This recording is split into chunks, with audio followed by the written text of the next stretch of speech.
بسم اللہ الرحمن الرحیم۔ السلام علیکم ناظرین، welcome back to my channel.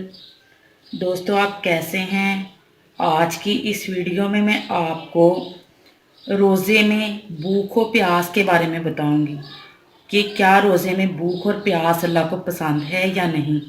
اس سے پہلے میری تمام دوستوں سے ریکویسٹ ہے کہ جن دوستوں نے ابھی تک ہمارے چینل کو سبسکرائب نہیں کیا وہ جلدی سے سبسکرائب کر لیں اور بیل آئیکن پہ یس کر دیں تاکہ ہماری جو بھی نیو ویڈیو اپڈیٹ ہوگی اس کا نوٹیفیکیشن سب سے پہلے آپ کو ملے۔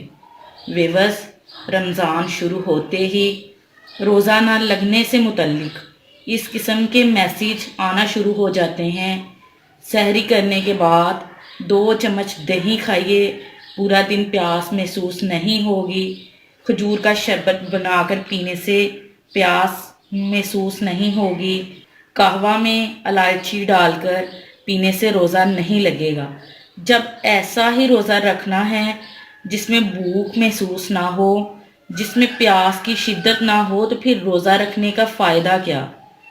اللہ تعالیٰ کو وہی روزہ پسند ہے جس میں بھوک و پیاس کی شدت ہو، اور جب تک اللہ کا حکم نہیں ہوتا بھوک و پیاس کی شدت کے باوجود مسلمان ایک لقمہ نہیں لیتا۔ اور پھر اللہ تعالیٰ شیطان سے فرماتا ہے، دیکھ تو کہتا ہے میرا بندہ گناہ گار ہے، دیکھ بھوک پیاس کی شدت کے باوجود جب تک میرا حکم نہیں یہ ایک لقمہ، ایک گھونٹ نہیں لے سکتا۔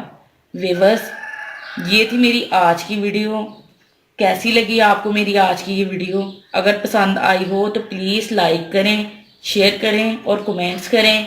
ملتے ہیں انشاءاللہ ایک اور زبردست ویڈیو کے ساتھ۔